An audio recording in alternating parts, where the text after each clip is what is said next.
Bonjour à tous, bienvenue dans ce nouvel épisode du podcast de The Free Agent. Aujourd'hui, on va s'intéresser au Divisional Round des playoffs NFL. On a vécu un week-end de wildcard absolument fantastique avec des rebondissements, des surprises, des confirmations aussi. Et aujourd'hui, pour parler des 4 matchs qui vont nous intéresser, j'accueille trois de nos agents NFL et on va commencer d'abord par Mickaël. Salut Mickaël. Salut Charles, salut à tous. J'ai Damien aussi avec nous. Salut Damien. Salut Charles, salut à tout le monde. Et enfin, on a Lucas. Salut Lucas. Hello tout le monde, salut Charles.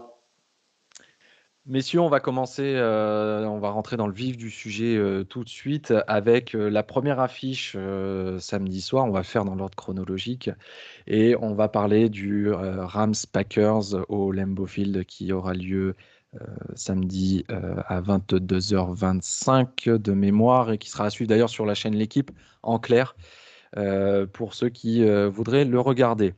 Alors, messieurs, les Rams ont sorti les Seahawks au tour précédent avec une défense absolument fantastique. Ils ont réussi à les maintenir à 20 points et à scorer 30 points, ce qui était plutôt une excellente performance. Alors, je vais vous poser la question suivante et Mickaël, tu me diras ce que tu en penses. Est-ce que la défense des Rams peut réitérer son exploit et stopper cette fois-ci Aaron Rodgers et Devante Adams? Écoute Charles, moi je pense que oui. On a quand même affaire à la meilleure défense de la ligue, c'est clair. Ils ont été les meilleurs en saison régulière. Ils arrivent en playoff et ils montrent de quoi ils sont capables. Ils ont quand même une ligne défensive qui est assez hallucinante avec un Aaron Donald qui est juste l'un des meilleurs à son poste, si ce n'est le meilleur en NFL. Et le backfield défensif est aussi très très bon, avec des corners très très bons comme Jalen Ramsey. Donc à contre-cœur, parce que tu sais que j'affectionne les Packers, à contre-cœur, je dirais que oui, ils en sont capables. Et c'est vraiment à contre-cœur que je dis ça. Non, je suis plutôt d'accord. Ils ont fait un match assez vraiment solide défensivement. Et puis Aaron Donald, bon, à un moment donné, faut poser aussi les mots. C'est un futur Hall of Famer, très clairement à son poste. Et, et voilà. Et à mon avis, les Packers auront un sacré challenge, je pense. Damien, je sais pas ce que tu en penses. Oui, bon, la défense des Rams est extraordinaire, c'est certain, mais je suis pas très inquiet bizarrement pour ce match et pour Aaron Rodgers et pour Davante Adams. Je pense qu'ils vont leur mâcher dessus, tout simplement.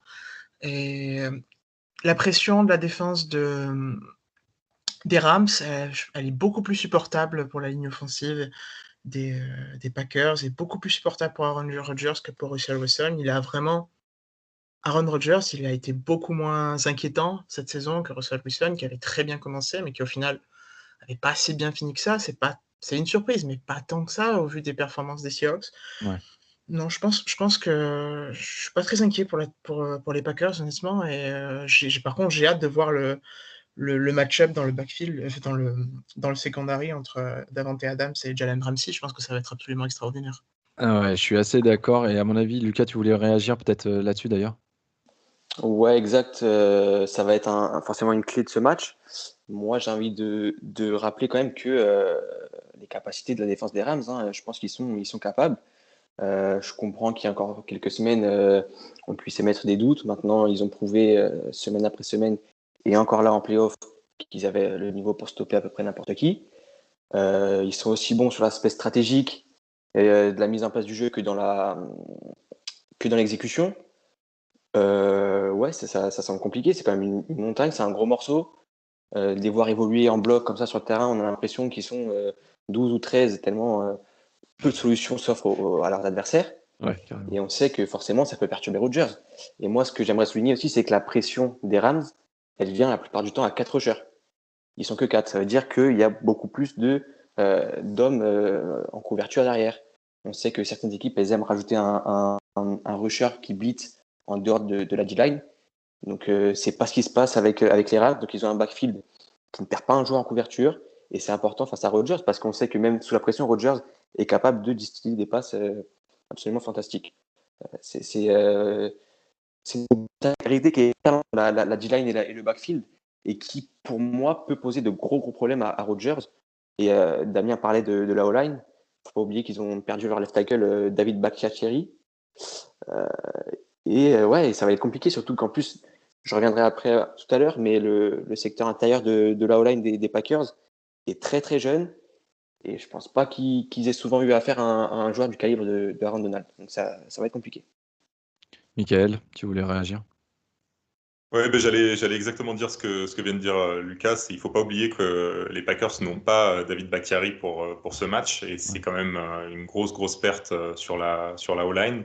Après, la vraie question aussi, c'est à quel niveau va être Aaron Donald. Il faut pas oublier qu'il s'est blessé aux côtes lors du dernier match. Donc ils en parlaient cette semaine. Ils disaient qu'il a très mal, il sera là, il va jouer, ça c'est sûr, mais il sera pas à 100%. Donc après, on sait très bien qu'un Aaron Donald à 80% reste meilleur que tout un tas de joueurs à son Exactement, poste, oui. ça c'est Exactement. clair, mais il ne sera pas non plus à 100% de ses capacités. Lucas, tu es d'accord avec ce que vient de dire Michael? Ouais, je suis complètement d'accord. Complètement d'accord. On a encore des doutes. Il y a McVay qui a dit qu'il serait là. Après, avec comment dire, qu'est-ce qui va le ralentir? Est-ce que vraiment sa blessure va le faire souffrir? Parce qu'on l'a vu Ouais. grimacer fortement sur le bord du terrain, donc on ne sait vraiment pas si ça va tenir. Moi, je pense, de toute façon, dans des conditions comme ça, où c'est peut-être le dernier match de la saison, il faut tout donner. Et puis de toute façon, il sait qu'il aura une off-season pour se reposer.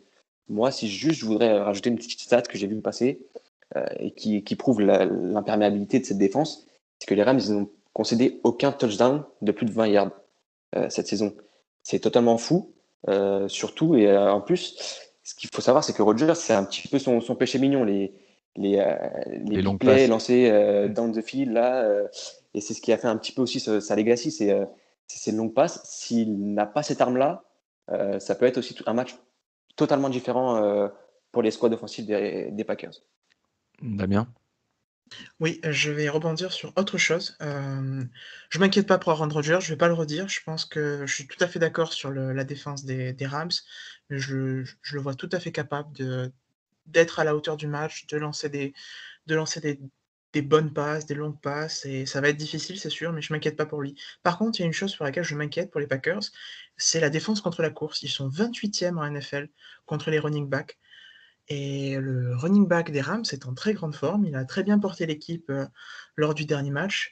Ça peut être quelque chose qui peut venir embêter cette équipe des Packers, parce que si le jeu de course fait durer, alors on pourrait moins voir Aaron Rodgers, donc ça peut être un problème. Absolument. Lucas, oui, tu voulais rajouter quelque chose peut-être? Ouais, bah moi le match, j'ai envie de le voir un peu comme le match face aux Seahawks, hein. Si la défense parvient à un petit peu mettre la main mise sur l'attaque, de l'autre côté, quand c'est la Rams qui sont en attaque, je pense que c'est plus le jeu de course qui fera la différence que je sais pas. C'est pas encore qui sera titulaire au poste de QB. Un Wolford qui, on n'a pas trop de news sur l'évolution de sa blessure au cou, et un Jared Goff qui, son pouce, le fait encore défaut. Comme l'a dit Damien, s'il n'arrive pas à réguler ce Cam Akers qui est sur un nuage depuis le match contre les Patriots, c'est peut-être lui aussi qui va refaire encore basculer la balance côté Rams. Attention à ça. Michael? Après, pour moi, effectivement, la défense des Rams, c'est, comme je disais, l'une des meilleures de la ligue. Maintenant, il faut être clair, Rodgers, c'est aussi l'un des meilleurs quarterbacks de la dernière décennie. Je pense que s'il est au niveau, les Rams le stopperont pas. Maintenant, la vraie question, c'est est-ce qu'il sera au niveau? Il a plutôt été décevant, je trouve, tout au long de sa carrière en playoff. Il a joué qu'un seul Super Bowl, alors il l'a gagné, hein, ça c'est sûr, mais c'est pas le quarterback qui a porté son équipe plusieurs fois au Super Bowl durant sa carrière. Donc c'est vrai que les playoffs pour Aaron Rodgers, c'est quand même un peu l'épine qui lui reste dans le pied et qu'il va peut-être s'enlever cette année. Mais jusqu'à présent, en tout cas, moi je l'ai pas trouvé hyper convaincant dans ses saisons en playoff. Oui, Damien, tu voulais réagir? Oui, enfin, si c'est pas cette année, je sais pas quand est-ce que ça sera. il est incroyable cette année. C'est 48 touchdowns, le meilleur de la ligue, 5 petites interceptions, personne n'a fait mieux. Je veux dire, il est incroyable, il est incroyable. Et je pense qu'il comprend que ça commence à être la fin, qu'il y a aussi la pression derrière avec des jeunes quarterbacks, avec un Jordan Love qui existe, hein, même si on l'a un petit peu oublié. Et, et ça doit le pousser, c'est sûr, ça doit le pousser à être le quarterback extraordinaire qu'il est. Et qu'il n'arrive pas toujours à mobiliser, comme tu l'as dit, Michael, je suis d'accord, hein. Mais je crois en lui, je crois en lui pour ce match. Et vraiment, je pense qu'il va être à la hauteur du rendez-vous. En fait, vous m'avez un peu spoilé les questions suivantes que j'allais vous poser, parce que justement, je voulais vous demander si la legacy d'Aaron Rodgers n'était pas un petit peu en jeu quand même dans ce match, et que ben, en cas de victoire, bon, on continue et il a de nouveau sa chance en finale de conférence, mais si jamais ils sont amenés à perdre face aux Rams, est-ce que bah, il sera toujours cantonné à un seul Super Bowl, comme Michael a dit? Et il sera pas dans ce club, on va dire, des quarterbacks à plusieurs Super Bowls. Lucas, tu voulais peut-être rebondir là-dessus? C'est compliqué je dirais oui et non, parce que cette année, il va sûrement lui rapporter un autre titre d'MVP, hein, donc ça sera 3 ou 4e, il me semble. C'est pas forcément courant, donc son empreinte sur la ligue, elle sera pas différente sur ce plan-là. Après, il y a aussi ce petit truc Rodgers n'a qu'une seule bague, comme l'a dit Michael. Il- C'est peut-être le seul point noir qu'il y a sur sa carrière, avec aussi un record en playoff de seulement 18, hein, donc 10 victoires pour 8 défaites. C'est pas parfait, malheureusement. Il y a eu aussi quelques trous d'air. On se souvient l'année dernière, la leçon subie face aux 49ers. Si ça continue dans ce plan-là, sur son impact à faire gagner des titres, la comparaison avec Brady était bien compliquée, mais là, je pense que s'il ne va pas au bout cette année-là, je pense qu'il n'y aura plus vraiment de débat. On sait qu'on avait bien pimenté un peu le débat entre qui est le meilleur entre Rodgers et Brady. Je pense qu'en cas de non-victoire cette année, la comparaison sera plus compliquée forcément. Oui, mais même en cas de victoire, hein, pour moi, la question se pose même pas. Michael? Bah, pour moi, pour répondre à ta question, je pense que sa legacy, elle est en jeu, pas que sur ce match, hein, c'est sur cette saison, hein. Il a 37 ans, Rodgers. Il est temps pour lui d'aller chercher d'autres bagues s'il veut bah, compléter le palmarès, parce qu'il lui reste pas non plus 36 000 saisons à jouer. En plus, tu l'as dit, Jordan Love a été drafté, donc je pense que les Packers regardent aussi déjà vers l'avenir. Rodgers a répondu présent, hein, il a fait sa 9e saison au-delà de 4 milliards cette année, donc c'est quand même un truc hallucinant. Maintenant, c'est clair que lui-même répondait en interview il y a quelque temps sur le débat du GOAT et il disait que, alors évidemment, sur le débat des titres, il n'est pas dedans, mais que sur la question de qui est le meilleur lanceur, lui, il se considère dans la discussion. Et moi, aujourd'hui, je pense qu'il doit le prouver. Je pense qu'il doit prouver qu'il est l'un des meilleurs de tous les temps et ça passe aussi par les titres. Il faut gagner pour montrer qu'on est le meilleur. En plus, il joue au poste clé en football américain. Il est le quarterback, donc il doit être le leader de son équipe et il doit la porter et la faire gagner. Je pense que c'est bien d'avoir des titres de MVP. Maintenant, il faut plus et les fans attendent plus. Les fans attendent clairement plus de lui. Tout à fait. Et quand il avait effectivement eu, pendant cette interview vidéo, où il avait dit que oui, si on regardait l'ensemble de ses stats, des saisons régulières, etc., il était largement dans la conversation pour la conversation du GOAT. Il sera Hall of Famer sans aucun doute. Maintenant, le problème, c'est qu'on regarde aussi le nombre de bagues qui sont au doigt et la seule bague fait pas tâche, mais un petit peu, même ne serait-ce que par rapport à Brett Favre. Est-ce que vous avez des choses à rajouter sur ce match avant qu'on passe aux Bills Ravens? Lucas? Ouais, moi j'aimerais bien souligner quelque chose qu'il faudra garder à l'œil pendant ce match. On en a parlé, il y a le duel Cam Akers face à la défense contre la course des Packers. Il y a aussi, on en a parlé rapidement, Adams face à Jalen Ramsey. Mais moi, ce que j'aimerais souligner, comme j'avais parlé tout à l'heure, c'est Aaron Donald face au joueur de deuxième année, c'est Jenkins, hein, le garde gauche. Euh, c'est un joueur qui est dans sa deuxième année, comme j'ai dit, qui fait une très bonne saison, qui n'a accordé qu'un seul sac. Mais s'il se fait prendre par Aaron Donald et ce qui risque d'arriver, je pense que le plan de jeu des Packers risque de changer fortement parce que Aaron Donald, on sait qu'il est aussi bon contre la course que contre la passe. Je pense que c'est un truc qu'il va falloir regarder, ce duel entre Donald et ce jeune joueur.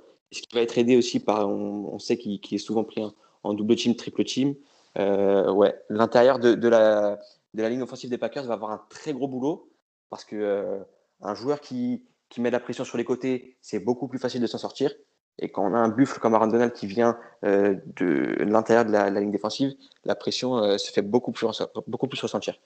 Donc évidemment, c'est un truc à garder un œil dessus. Vos pronos, messieurs, qui veut commencer? Damien? Ouais, bah, les Packers, hein, je pense que on l'a compris, hein, avec ce que j'ai dit jusque-là, j'ai aucun doute. Je pense pas que les Packers comptent sur le fait que la ligne offensive va particulièrement bien tenir face à Aaron Donald. De toute façon, qui a bien tenu face à Aaron Donald? J'arrive pas à Oui. trouver là comme ça. Oui, personne. Donc Aaron Rodgers est tout à fait capable d'aller courir, d'aller passer sur pas courir comme Mahomes, comme Lamar Jackson, c'est pas ça la question, mais de se décaler, de gagner quelques petits précieux secondes, quelques petits précieux yards pour pouvoir lancer. Et non, Packers, 100%, aucun doute. Lucas? Moi, encore une fois, je vais croire en l'upset des Rams. Je sais pas, cette défense me fait penser qu'ils sont capables d'aller contenir la meilleure arme de cette équipe des Packers, c'est l'attaque, hein, le meilleur, la meilleure escouade. Moi, j'ai envie d'y croire, hein. Il y a plusieurs petits points dont on a parlé, que si les Rams arrivent à gagner ces petites batailles, il y a moyen qu'ils renversent les Packers. Et on le sait, hein, les plus gros upsets se créent durant les divisionales. Les Rams ont toutes leurs chances dans cette confrontation. Et Mika? Moi, je vais dire les Packers parce que j'ai envie de croire aux Packers et à Aaron Rodgers. Et pour moi, la clé du match, ça va se jouer sur les seconds couteaux, en particulier Robert Tonyan et Marquez Scantling, pardon. Je vote Packers aussi. On va enchaîner avec le deuxième match et Bills-Ravens. Alors, petite info météo, je vais faire ma Evelyne Delia pour ce podcast. 40% de chance qu'il y ait de la neige à Buffalo ce samedi soir. Compte tenu de ça, est-ce que Lamar Jackson va pouvoir autant courir que face aux Colts? Damien? Ça va être très difficile, c'est certain. Maintenant, passer sous la neige, c'est compliqué aussi, donc dans tous les cas, ça va être difficile. Et je pense qu'il va beaucoup s'appuyer sur son tight end, Mark Andrews, qui est vraiment qui est sa valeur sûre. C'est ça, à chaque fois qu'il est un petit peu dans une situation un peu difficile, un petit peu en difficulté, qu'il peut pas courir, que Marcus Brown n'est pas démarqué, il mise sur lui et je pense qu'il va être encore très, très important pour lui pendant ce match. Mais je pense qu'il va courir et ça va être intéressant de voir comment il va gérer tout ça. Lucas? Pour moi, il peut courir sans problème, hein. On sait que c'est un athlète hors norme, il l'a encore montré ce week-end. Après, je pense que c'est la physionomie du match, hein, qui va faire en sorte qu'il court plus ou moins, qu'on l'utilise plus ou moins à la course. Si les Bills parviennent à enflammer le match à la passe, faudra les rattraper. Et évidemment, ça passera par un Lamar qui devra faire beaucoup plus de passes. A contrario, si c'est la défense des Ravens qui prend le dessus, je pense qu'il faudra courir beaucoup, comme il sait le faire. Et je pense que Lamar n'aura pas de problème à rouler sur Buffalo. Et on sait, avec Dobbins et Edwards, ils forment un groupe de coureurs compliqués à arrêter et toujours incisifs. Donc, est-ce qu'il peut courir? Oui. Est-ce qu'il va le faire? Ça dépendra du match, évidemment. D'autant plus que quand on regarde le match face aux Colts, les Colts ont quand même ont réussi à courir 163 yards durant la rencontre. Donc c'est quand même aussi un élément à prendre en compte face à peut-être la meilleure armada de running back que la NFL peut compter, et avec un quarterback aussi mobile que Lamar Jackson. Donc Mika, toi, tu vois comment ce match? Un peu pareil. Après, moi, je pense que les Bills n'étaient pas préparés de la même manière face aux Colts que face aux Ravens. Là, tu sais que les Ravens vont courir, tu sais qu'ils vont miser là-dessus. Donc, je pense que le plan de jeu est pas le même. On parle de Lamar Jackson, je pense qu'on oublie aussi, alors Lucas les a cités, mais Gus Edwards et J.K. Dobbins qui peuvent aussi courir. Après, l'élément de la météo, je pense, va être clé. Parce que s'il neige, c'est clair que le match va s'orienter vers du jeu de course. Et moi, je vois les Ravens plus forts que les Bills à ce petit jeu-là. Moi, je suis pas sûr justement que les Bills arrivent à installer un jeu de course. Et là, je parle même en général, hein, qu'il neige ou pas. Je suis vraiment pas sûr que les Bills arrivent à installer de la course. Et je pense que c'est quand même un élément clé dans ces matchs-là où tu veux contrôler le match, contrôler le chrono aussi. Et ça, je suis vraiment pas persuadé que les Bills puissent le faire. Après, une chose est claire, si le match prend feu en attaque et que Josh Allen est à son niveau, ce sera très compliqué pour la défense des Ravens. Damien? Oui, j'allais justement rebondir là-dessus. Je trouvais la défense des Ravens particulièrement impressionnante en wildcard. C'est vraiment, je trouvais qu'ils est ressorti du match plus que tout. Ils ont complètement arrêté Derrick Henry, 40 yards à la course. C'est terrible. C'est quasiment jamais vu. Je veux dire, ils sont très très bons. Il y a l'interception qui est venue au bon moment sur Ryan Tannehill, qui n'est pas un quarterback qui lance énormément d'interceptions. C'est plutôt quelqu'un de très stable, sur qui on peut miser, on peut compter, quoi. Donc c'est le gros avantage des Ravens, et c'est encore la défense dans un moment pareil, avec de la neige. Ça va être très très important. Et le jeu de course des Bills est inquiétant. En plus, Zach Moss ne sera pas là. Non, c'est inquiétant. C'est un point qui m'inquiète pour eux et qui, je pense, va leur faire défaut. Lucas? Ouais, c'est ça. En fait, je pense pas que les Bills soient capables de ralentir les Ravens, parce qu'on sait que s'il faut les ralentir, il faut les mettre forcément sur la touche. Avec un jeu trop poussif, un jeu de course trop poussif, ils ne seront pas capables de priver les Ravens de ballon. Et puis de toute façon, on sait que leur ADN, c'est ce jeu très explosif, hein, avec des drives qui ne sont pas forcément très très longs. Je ne pense pas que de ce côté-là, les Bills puissent, encore une fois, comme contre le match face aux Colts, il ne faut pas compter sur ce jeu à la course pour faire gagner ce match-là.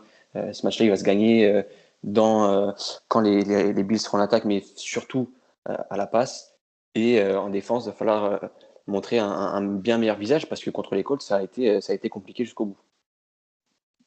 Ouais, ils avaient très peu de first down. Ils ont eu un peu de mal, même si ils ont eu juste on va dire un drive d'ajustement avant de lancer le premier touchdown. Mais effectivement, les Bills ont eu quand même quelques difficultés, et je pense qu'il n'a pas fallu grand-chose. Il n'aurait pas fallu grand-chose aux Colts pour ne serait-ce qu'égaliser et aller chercher une prolongation durant laquelle ça aurait peut-être pu tout changer. Donc, ils se sont peut-être fait un petit peu peur. Ils ont peut-être eu aussi en mémoire ce qui s'était passé l'année dernière, où ils s'étaient fait sortir par les Texans pendant le tour de wildcard.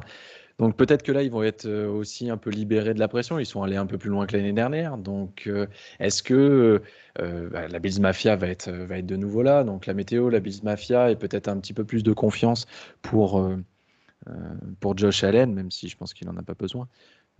Lucas, Ouais, tout ce que tu dis, c'est exactement ce que je pensais, mais moi, je voudrais juste rebondir sur un autre point. Durant ce match-là entre les Titans et les Ravens, on a vu la ligne offensive des Ravens prendre l'eau de toutes parts face à une équipe des Titans dont le pass rush était vraiment pas leur point fort. Attention aussi à ça, parce que si on met pas Lamar Jackson dans de bonnes conditions pour passer, alors qu'on sait que c'est pas forcément non plus son aspect du jeu de prédilection, il va falloir aussi réussir à le mettre, lui donner des lancers confortables, à ne pas le mettre sous pression, à ne pas le faire peur dès qu'il aura le ballon.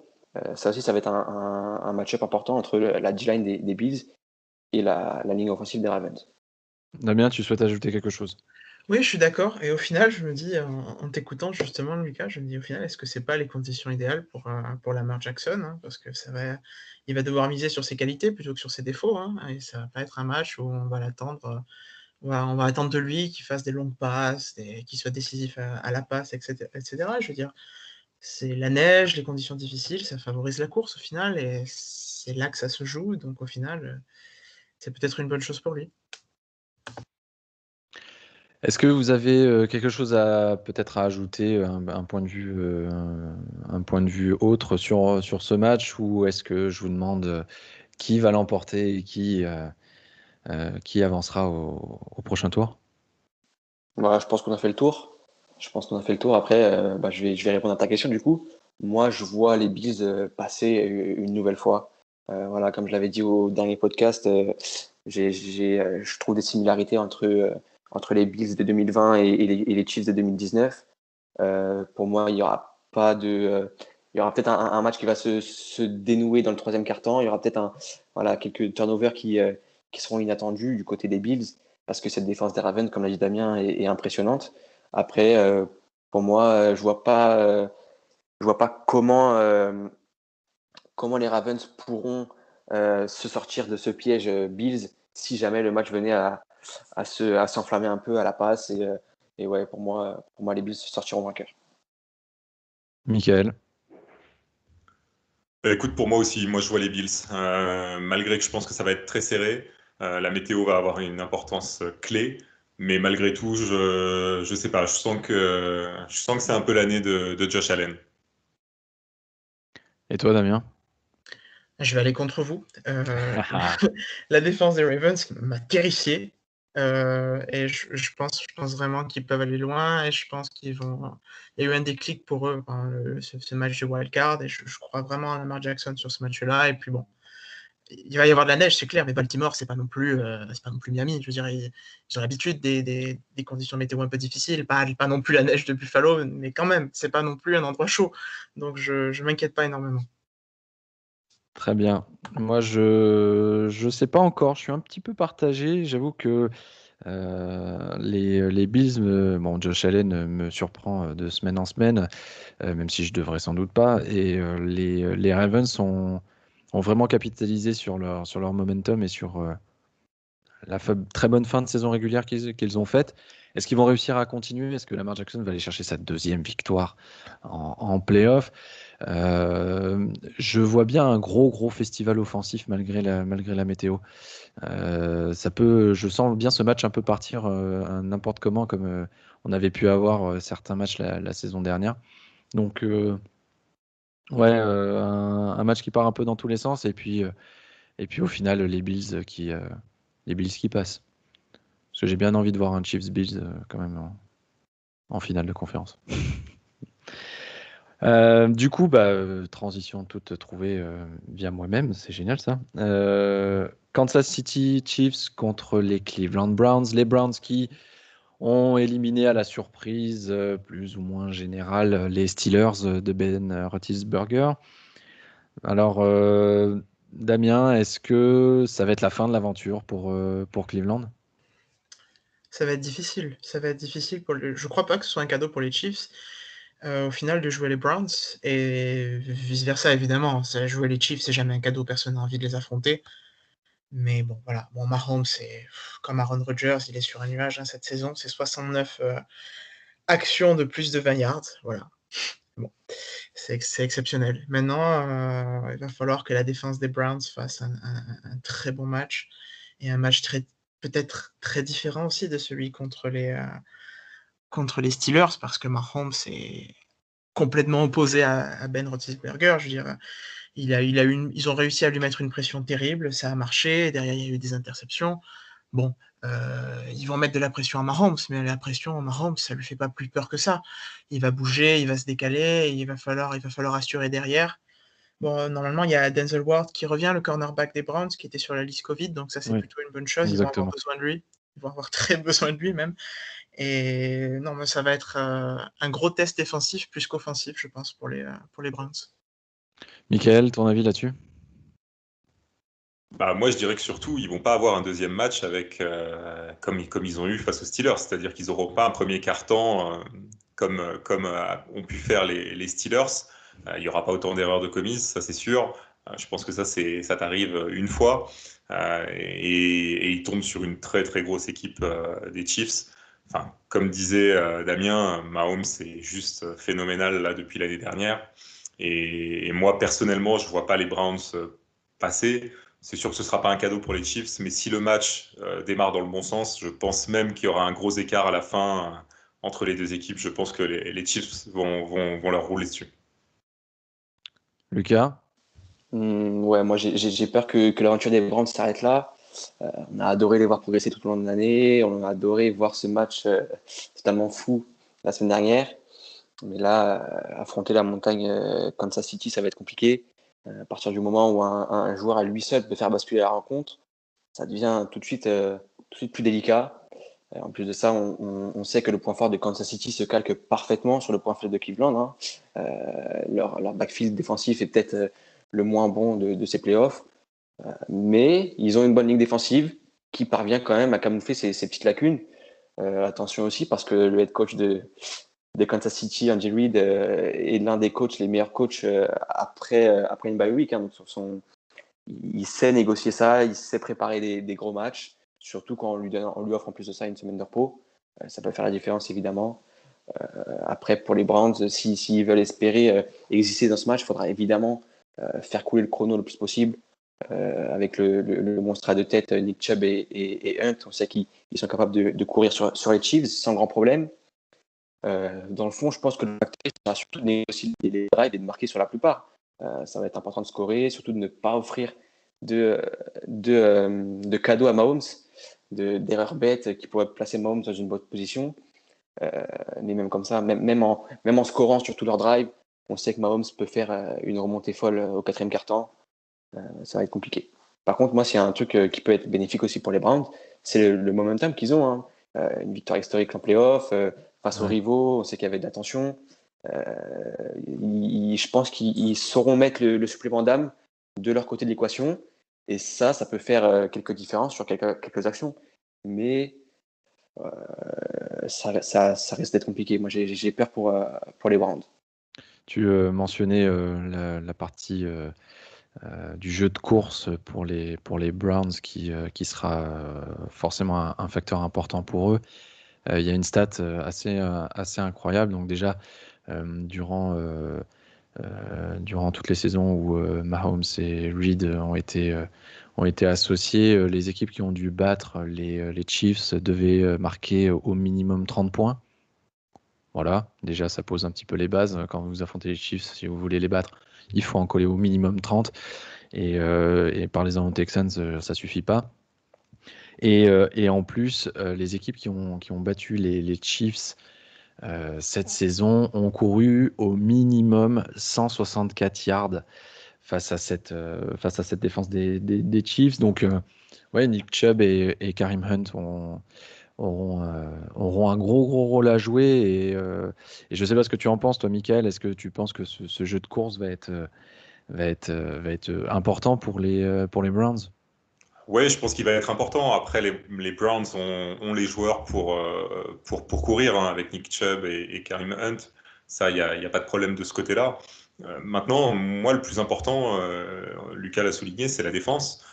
Il faut pas oublier quand même que Big Ben leur a passé 501 yards à la passe. Alors, même s'ils avaient de l'avance, même si tout ça, le chiffre est là. Et face à Mahomes, enfin, ce genre de stats, ça pardonne pas. Enfin, il va s'amuser Clairement. avec leur défense. Donc, même si effectivement hein, le jeu de course sera important, ça peut aussi leur permettre de contrôler la possession du ballon et d'éviter justement que les Chiefs aient trop le ballon. Mais pour moi, oui, si ça resserre pas derrière, Mahomes va se balader. Damien, ton avis là-dessus? Oui, je suis tout à fait d'accord sur ça et j'aimerais vous ramener, puisqu'on parlait des 501 yards de Big Ben et ses 68 tentatives, j'aimerais vous ramener en 2016, sur les terrains de football universitaire avec Texas Tech contre Oklahoma, avec Patrick Mahomes contre Baker Mayfield. Et dans ce match, Patrick Mahomes a tenté 88 passes pour 734 yards et 5 touchdowns, et Baker Mayfield a tenté 36 passes, 27 réussis, 545 yards et 7 touchdowns. Voilà. Ça va pas se passer comme ça, je pense, en playoff, c'est C'est certain. dommage. Ce serait incroyable. Incroyable. Mais je ne peux pas m'empêcher de penser à ça quand je les revois s'affronter dans un moment pareil. Ça va être hyper excitant de les voir s'affronter parce que le jeu de course va être important. Mais le jeu de course va justement permettre aussi à Baker Mayfield d'être efficace en play action. Et il va falloir derrière que le secondary des Chiefs, qui a été plutôt correct cette saison, fasse encore un pas au-dessus parce qu'il va être très difficile à défendre. Ils ont une confiance extraordinaire. Au final, ce bye week, bon, Andy Reid c'est sûr, il va se préparer à ce jeu de course. Mais on se demande parfois si c'est un avantage ou un inconvénient parce que l'équipe qui sort d'un wildcard comme celui des Browns en ayant battu les Steelers, les Browns, ça a toujours été impossible d'égaler les Steelers. C'était la grosse équipe depuis tellement d'années. Ils sont mais survoltés, surboostés. Je veux dire, c'est pas un avantage pour Kansas City là, de les jouer maintenant, ça c'est clair. Lucas, tu voulais ajouter quelque chose? Moi, je voulais rebondir. Tout ce qu'a dit Damien, je suis complètement d'accord. J'aime aussi la comparaison faite avec le match de college de 2016. C'est vrai que c'était un match, je crois que c'est un des matchs de tous les records hein, pour la Il me NCAA. semble aussi. Hein. Mais moi, ouais, je voulais revenir au jeu de course. Hein. On sait que c'est la véritable colonne vertébrale du plan de jeu des Browns. Forcément, ça va les faire avancer sur le terrain, ça va faire couler le chrono, mais ça va aussi mettre, comme l'a dit Damien, Baker Mayfield dans les meilleures conditions. Quand les Browns appellent des play action, c'est là où Baker Mayfield est le meilleur. C'est là où il est capable de faire la différence. Oui. Après, mettre un jeu en course en place, c'est bien beau, mais je pense que le match va surtout se gagner quand Cleveland sera en défense sur le terrain face à Mahomes et ses fusées en guise de receveur, parce que si on n'arrive pas à les stopper, on l'a vu cette année, il pourrait y avoir la pire défense de la ligue du côté de Kansas City, que Mahomes serait capable de remporter pas mal de matchs quand même. Ouais, ça va être compliqué pour les Browns. Ouais, ils dégagent une espèce de sérénité, les Chiefs, tout au long de la saison. On a l'impression que d'être mené de 15 points, bon, c'est pas très très grave. Hein. De toute façon, on a Mahomes, on a Tyreek Hill, et puis on a Travis Kelce. Ça va aller. Et puis bon, il y a Clyde Edwards-Helaire aussi. Et puis, bon, il y a encore machin, et puis machin, et machin. C'est ça, on a l'impression qu'ils sont même meilleurs quand ils sont menés au score à la mi-temps. Et je sais pas, pour ajouter un peu de piment, ça les amuse peut-être les remontadas au 4e quart-temps comme ils l'ont fait. Bon, les gars, on va commencer avec un déficit de 15 points parce que sinon, c'est trop facile. C'est ça. Michael? Après, c'est pareil, hein, le jeu de course des Browns, ok, on sait qu'ils en sont capables et que ça peut leur permettre de contrôler le chrono. Maintenant, tout dépend de la physionomie aussi du match. Hein. Si tu es derrière de 2 possessions, tu vas commencer à être obligé de passer un peu plus le ballon, d'être un peu plus pressé justement par le score, et du coup de faire intervenir beaucoup plus Mayfield sur du jeu de passe. Donc les Browns, ça peut marcher s'ils sont pas pressés au score, s'ils sont toujours collés aux Chiefs. Maintenant, s'ils commencent à accuser un peu trop de retard, ils vont être pris aussi de ce côté-là et ils seront obligés de limiter un peu plus le jeu de course et de passer beaucoup plus par la passe. Complètement, absolument, absolument. Et Mayfield sous pression, généralement, c'est pas forcément un très bon signe. Il fait, quand il est précipité pour faire ses choix, c'est un peu plus brouillon. Là, on l'avait vu tout au long de la saison régulière. Donc, le score aura son importance, évidemment. Messieurs, est-ce que les Chiefs on va assister à un blowout samedi, Michael? Ouais, Dimanche d'ailleurs, pardon, pour dimanche. moi, ouais. Les Chiefs, tranquillement. Damien? Un blowout, je pense pas. Je pense que ça va pas être serré non plus, mais ça va pas non plus être si fleuve que ça. En tout cas, c'est pas comme ça que je le vois, mais bon, je m'inquiète pas pour eux, ils vont gagner, il n'y a aucun doute là-dessus. Et Lucas? Non, pas de blowout dans la mesure où les Browns sont en totale confiance et je pense pas qu'ils pourront se faire rouler dessus comme ça. Après une victoire facile de peut-être 2 possessions pour les Chiefs sans problème. Mais pas de blowout de mon côté, mais des Chiefs qui gagnent sans vraiment être inquiétés. Moi, je vois les Chiefs aussi. Je les vois même aller. On en parlera dans les futurs épisodes quand on passera au final de conférence et puis pour le Super Bowl. Mais ouais, cette sérénité, pour moi, c'est la marque des très grandes équipes et c'est ce qui est Mahomes et c'est ce que sont les Chiefs cette année encore. Dernier match, messieurs, le Papy Game, le Veteran Game, tout ce que vous voulez. Tom Brady qui poste, je ne sais pas si vous avez vu sur son compte Twitter cette image de lui et Drew Brees en papy chauve avec des lunettes, une grosse barbe, avec le logo de la chaîne American History. Euh, Michael, avant de préparer l'émission, m'a donné des petites stats assez intéressantes et assez marrantes sur ces deux quarterbacks absolument de légende. Euh, Combinés, alors attention, tenez-vous bien, combinés, c'est 13 920 passes complétées, c'est 159 562 yards, je vous laisserai faire la conversion en kilomètres, et c'est 1152 touchdowns à la passe. C'est purement du délire. Quand Michael m'a envoyé les stats et que je les ai renotées, j'ai tout bonnement halluciné. Ça va être un match, ça va être un match incroyable, on espère. Les deux équipes se sont rencontrées en début de saison. À chaque fois, les Saints ont gagné. Et la dernière fois, c'était lors de la Week 9. Et les Saints avaient gagné à Tampa Bay 38-3. Alors, Michael, jamais 203? Bah écoute, je crois beaucoup aux Saints cette année. De tout ce que j'ai vu d'eux, je trouve que c'est une équipe qui est très très bien équilibrée. L'une des équipes les mieux équilibrées, je trouve d'ailleurs, de ces playoffs, aussi bien en attaque qu'en défense. Et on a beaucoup parlé d'ailleurs du jeu de course dans les matchs précédents, et je pense que le jeu de course ici va aussi avoir son importance, même si on a deux quarterbacks exceptionnels.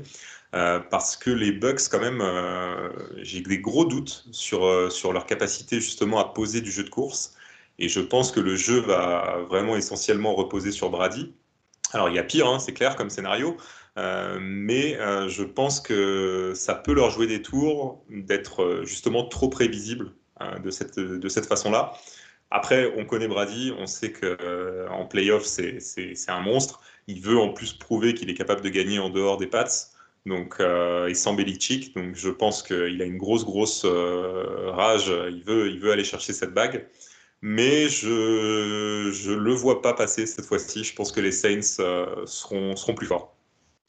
La petite stat aussi sur les équipes qui se sont rencontrées deux fois pendant la saison régulière et ensuite en playoff. C'est arrivé 21 fois et il y a 14 fois l'équipe qui avait gagné deux fois en saison régulière s'était imposée. Donc il y a aussi la partie statistique qui rentre en ligne de compte et du coup ça donne un avantage aux Saints. Damien, Drew Brees et son armada sera plus forte que Antonio Brown, Chris Godwin et Tom Brady?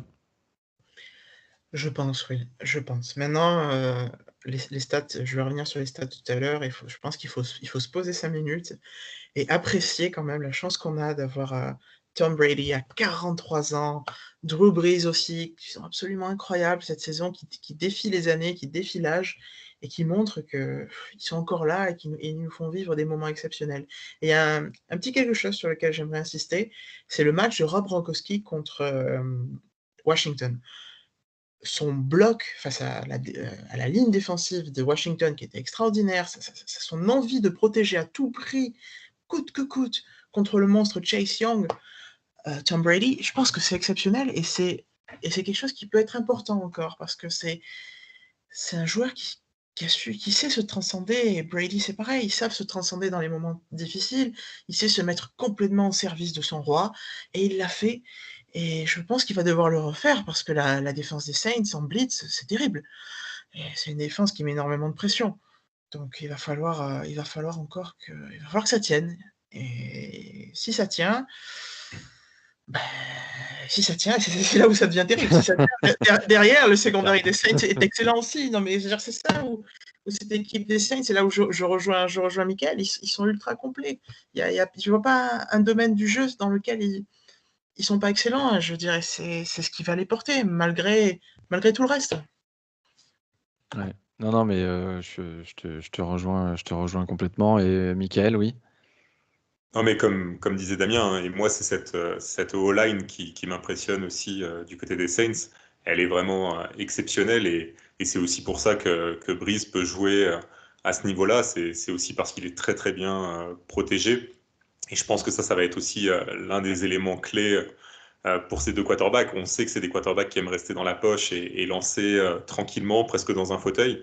Et une chose est claire, s'ils peuvent le faire dans ce match, je pense qu'on va avoir un festival offensif des deux côtés. Ça va juste être excellent pour le spectacle. Ouais, ESPN aujourd'hui, justement, Damien, tu as complètement raison. Ils ont souligné aussi, sans doute pour eux, le facteur X, au-delà d'Antonio Brown et de Chris Godwin et de tous les receveurs que Brady, dont Brady a à sa disposition, pardon.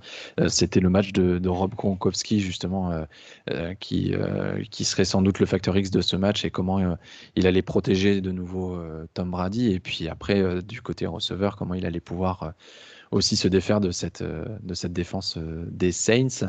Et si on part sur Antonio Brown, voilà, on sait quand il a été signé par les Buccaneers, on se souvient de s'être tous posé la question, mais est-ce que c'est vraiment nécessaire avec toutes les phrases, qu'est-ce qu'il est encore au niveau, etc. Eh bien, sur les derniers matchs des Buccaneers, c'est tout simplement le meilleur en nombre de touchdowns inscrits. C'est le deuxième meilleur en termes de yards à la passe parcouru. Ça a été vraiment un très très un très très gros, un bon pari pardon pour les Buccaneers et il sera sans doute assez précieux aussi dans ce match-là. Lucas, tu nous as pas donné ton avis sur ce match-là, sur ce match de Papy. Bon, quand ils ont commencé, toi, tu devais être encore à l'école primaire, sans doute, mais est-ce que tu peux nous dire un petit peu ce que tu en penses, toi? C'est simple, la première année de Tom Brady au Super Bowl, je venais de naître, donc c'est en 2002, je suis né en 2002. Donc ouais, je les ai vraiment connus sur leur fin et j'ai malheureusement pas pu avoir la chance de les voir en direct.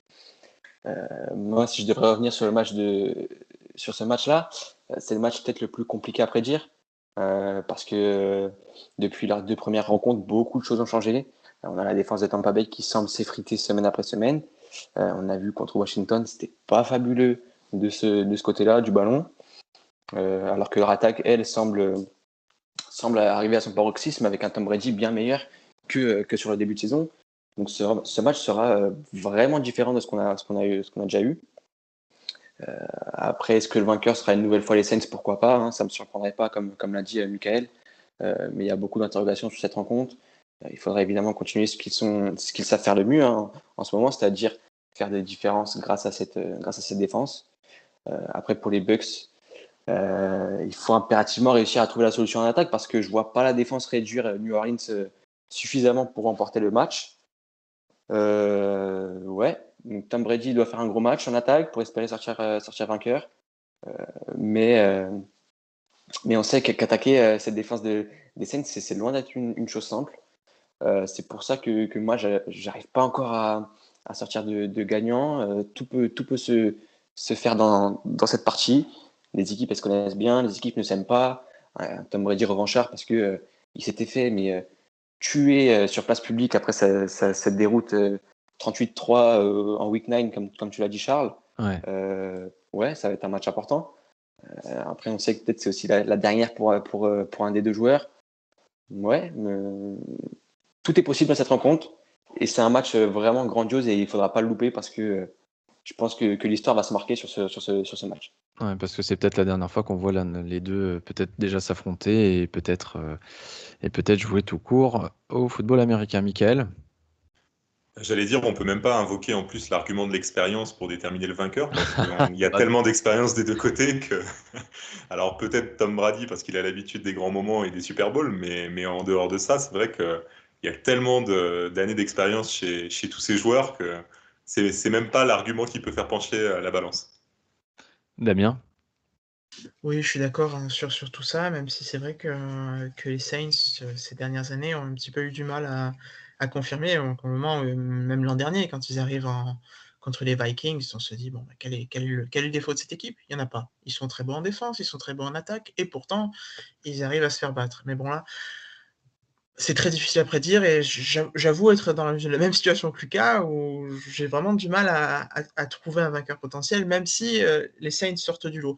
Mais je voulais revenir sur une chose et je trouve que on parlait du Factor X pour Tampa Bay.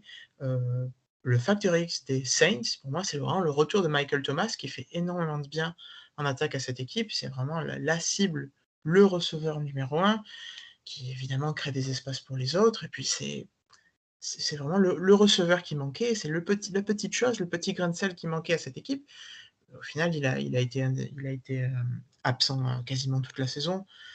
Et malgré ça, les Saints ont été terribles en attaque. Donc avec Michael Thomas, qui est en plus un des meilleurs receveurs de la ligue, les Saints sont encore plus impressionnants. Lucas, tu voulais ajouter? Ouais, comme l'a dit Damien, Michael Thomas revient. Michael Thomas n'est pas au niveau auquel on s'attendait parce que voilà, mais par son aura, par son nom, par sa legacy, j'ai envie de dire, fait en sorte que les défenses gardent un œil sur lui, le craignent vraiment. Et derrière, il y a d'autres receveurs beaucoup moins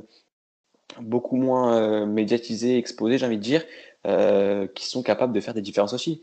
Emmanuel Sanders, il y a aussi Smith qui est capable, le petit receveur très, très rapide, très, très vif, qui a du feu dans les jambes et qui est capable aussi d'exploits, comme on l'a vu face aux Bears. Michael, tu voulais réagir là-dessus? Pour moi, c'est l'une de ces clés de ce match. C'est Michael Thomas, pour moi, il a exactement le même rôle que Davante Adams aux Packers. C'est la star et le joueur vraiment qui va être regardé par la défense des Buccaneers.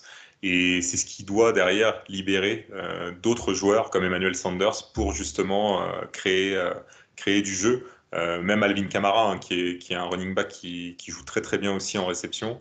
C'est ces joueurs-là qui derrière peuvent faire la différence parce que Michael Thomas va attirer la défense.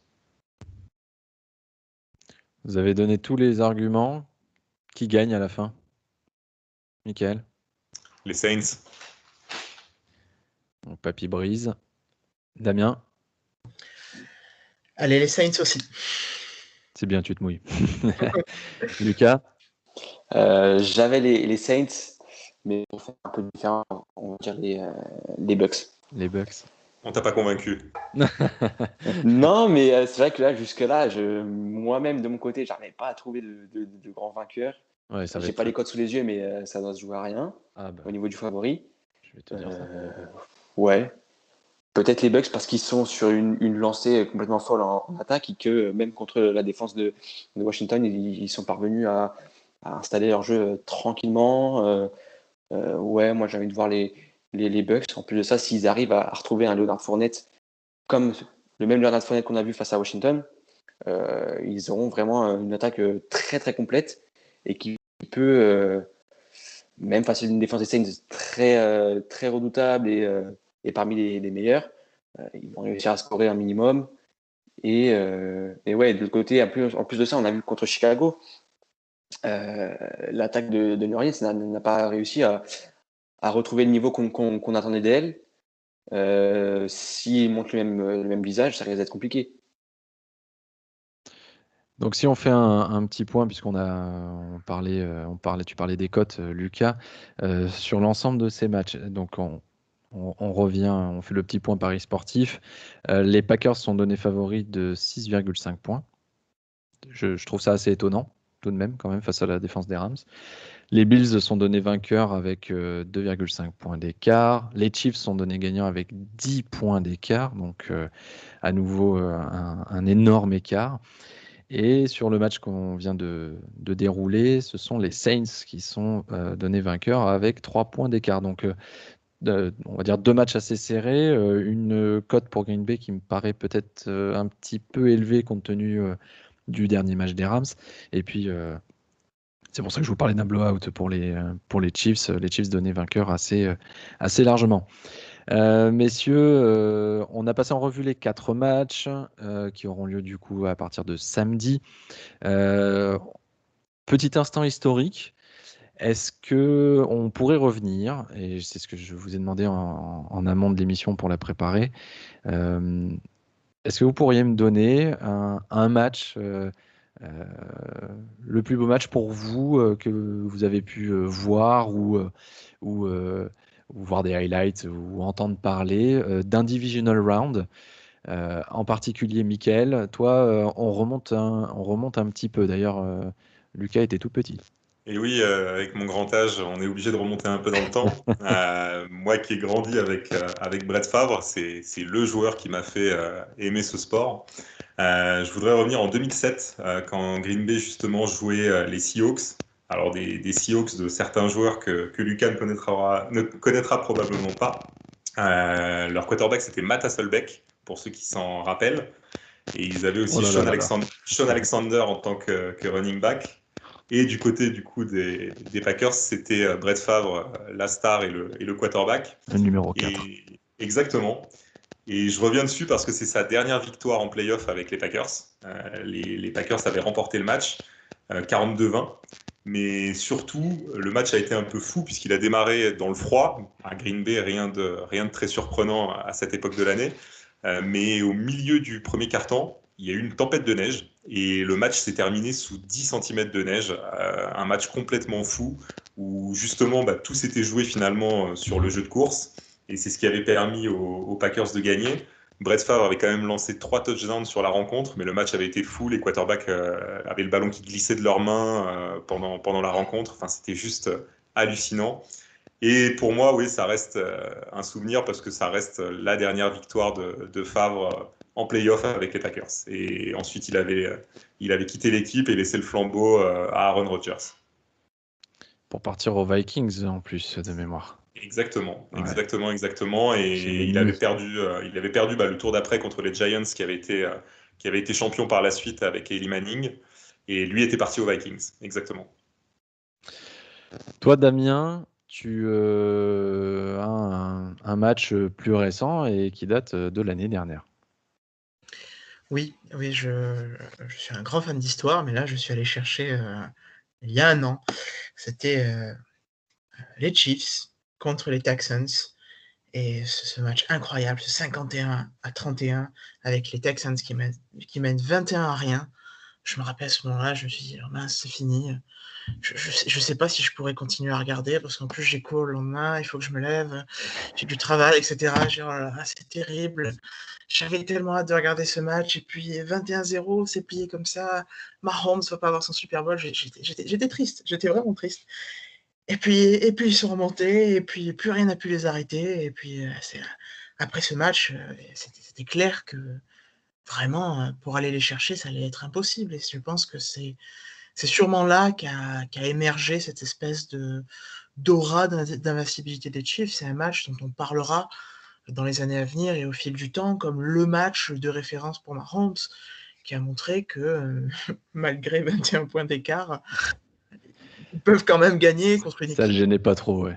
Non, non, c'est pas tant un problème que ça, contre une équipe qui avait été excellente. Ouais. Et puisque j'y suis, je veux pas faire trop de mal aux fans des Texans, mais j'y pensais quand je réfléchissais à tout ça. C'est d'une tristesse terrible ce qui se passe en un an. Cette équipe Ouais. qui mène de 21-0 contre les Chiefs, qui est en bonne position pour battre l'équipe qui va gagner le Super Bowl, qui se retrouve complètement perdue, sans rien, avec un quarterback, on ne sait pas s'il va rester. C'est d'une tristesse terrible. Voilà. Bon, j'ai pas envie de finir sur une note triste, c'était quand même un très beau match et On a j'espère failli pleurer.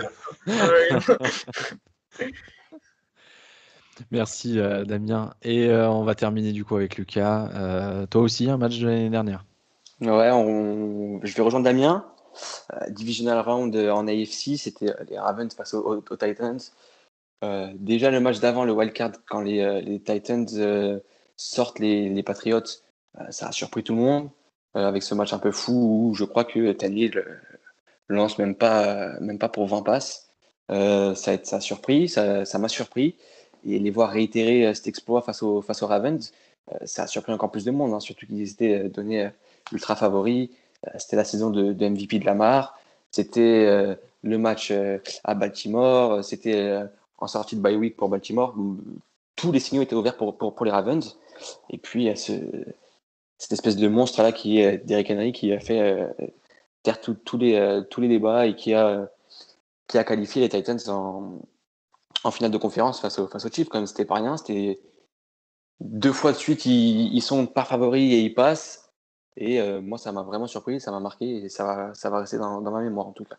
Ouais, d'autant que si ma mémoire est bonne, les Titans se sont qualifiés à la dernière journée face aux Texans. Ils n'étaient absolument pas donnés. Ils finissent avec un bilan, je crois, de 9-7. Enfin, pas un bilan extraordinaire ou comme cette année où ils ont fini à 11-5. Si je dis pas de bêtises. Donc voilà, effectivement, c'était la grosse surprise et on n'avait pas eu peur pour les Chiefs, surtout après ce qu'ils avaient fait, mais quand même. Très bien. Eh ben, écoutez, messieurs, merci beaucoup pour ce nouvel épisode et toutes ces analyses sur les matchs de ce week-end. On se retrouvera la semaine prochaine pour parler ce coup-ci des finales de conférence. On verra si vos pronos étaient bons. D'ailleurs, je les ai notés, hein. On commencera par ça pour vous afficher sur la place publique si vous aviez dit n'importe quoi. Mais voilà, en tout cas, merci beaucoup. Merci à tous d'avoir pris le temps et d'avoir écouté ce nouvel épisode. On se retrouve très vite pour un nouveau numéro du podcast de The Free Agent.